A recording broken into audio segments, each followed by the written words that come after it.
वरदापुरा नाम के एक गांव में रमेश नाम का एक व्यक्ति रहता था। उसे एक छोटी सी बीमारी थी। वह कहीं भी जाए, कोई भी बात करे, वो सब अपने बारे में ही बात कर रहे हैं, यह शंका की गुण था।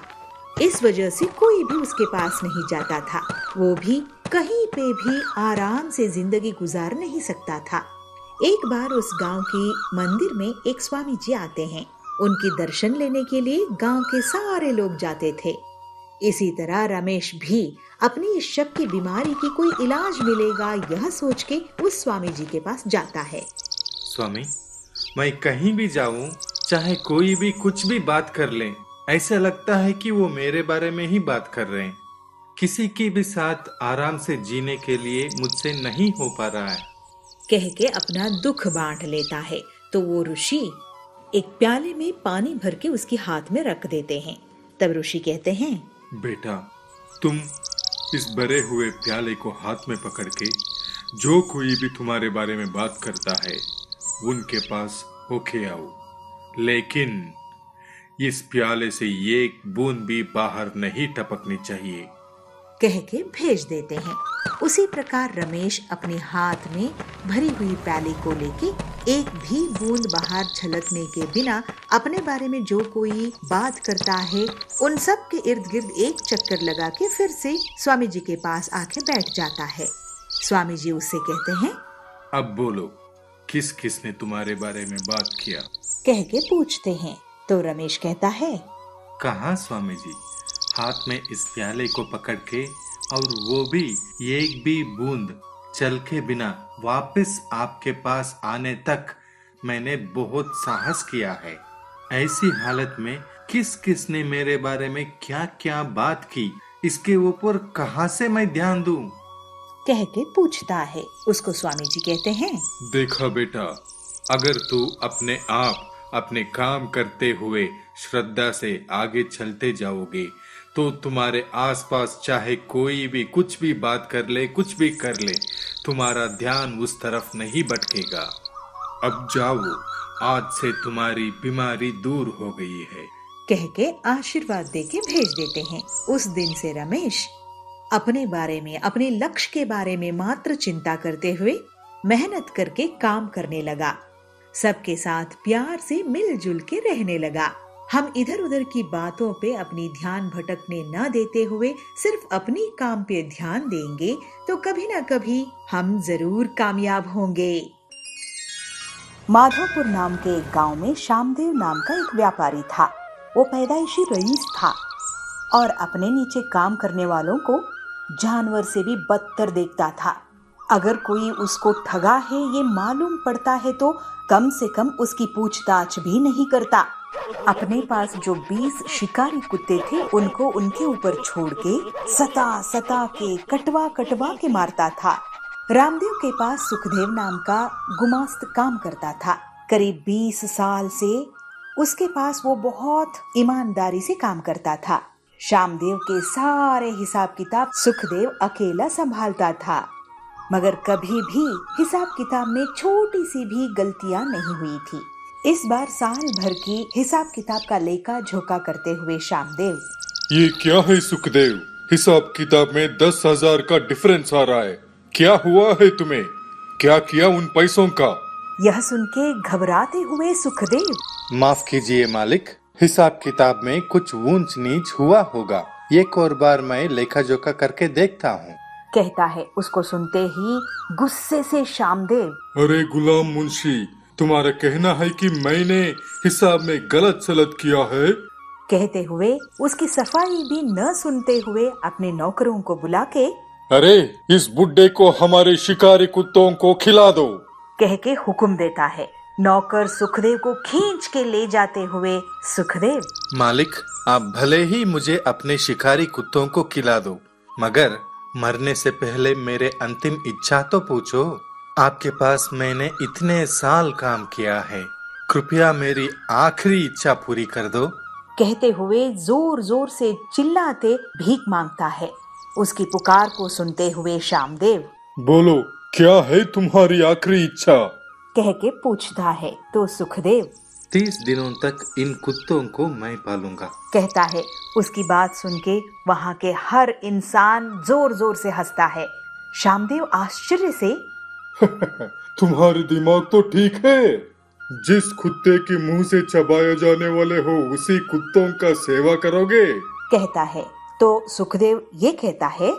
जी हाँ मालिक, मेरी आखिरी इच्छा पूरी कर दो, कहता है। शामदेव उसकी इच्छा के अनुसार 30 दिनों तक उन कुत्तों की सेवा करने की अनुमति देता है।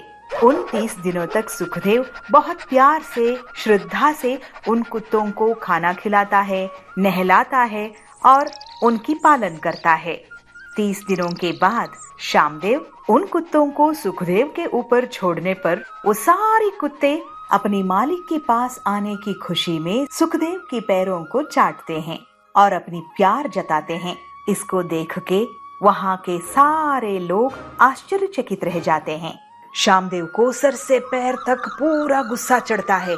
वो मजबूर बन जाता है। शामदेव, क्या हुआ इन कुत्तों को? मेरे इशारे पे सामने वाले को खत्म करके आने वाले शेर जैसे थे। बिन माँ के बच्चों की तरह उसके पैर के नीचे रेंगते हुए उसके पैरों को चाट रहे हैं। क्या हुआ है इनको? कहते हुए जोर जोर से चिल्लाता है, मगर कोई कुछ नहीं बोल पाता। सुखदेव धीरे से, विश्वास दिखा रहा है मालिक। मैं भी पूरे 20 साल तक इन कुत्तों की तरह प्यार से, विश्वास से, निष्ठा से आपके सेवा की, मगर आप एक छोटी सी गलती के लिए उसकी परीक्षा किए बिना दंड देने के लिए आगे बढ़े। लेकिन केवल 20 दिन मैं इन कुत्तों को वही प्यार, निष्ठा, विश्वास दिखाया और वही वो मुझे लौटा रहे हैं। आप सबको जानवरों से भी बदतर देखते थे, लेकिन सच में आप खुद जानवरों से भी बदतर हैं। कहता है। शामदेव को अपनी गलती की एहसास होती है। सुखदेव के पास क्षमा मांगते हुए प्रायश्चित की ठान लेता है और आगे चलते किसी को भी उनकी गलती को दंड देने के बजाय उनको माफ करके उनको समझा बुझा के जीने की अवसर देता। किसी को दंड देना हमारे न्याय करने की तरीका दिखाता है, मगर क्षमा करना महात्माओं की गुण होता है। गलती करने वाला कोई भी हो, पहले उनको सुधारने की अवसर देना चाहिए। क्षमा करने से मानवतावाद की पुष्टि देंगे। सिरसी नाम के एक गांव में बलदेव और सुखदेव नाम के दो भाई रहते थे। वो दोनों चालाक और बुद्धिमान थे। उन दोनों में कौन चालाक था, ये हमेशा ही चर्चे का विषय था। तब वो अपने पिता श्याम प्रसाद के पास जाकर उनसे पूछते थे। ऐसे ही एक दिन उन दोनों के बीच में एक भयंकर चर्चा शुरू हुई। मैं ही तुमसे ज्यादा बुद्धिमान हूँ। मैं जमींदार के पास काम करके उनसे पैसे लेके उन्हें मुनाफा भी करवाता हूँ, तो मैं ही चतुर हूँ। ऐसा बोल के बलदेव अपना दिंडोरा पीटता है।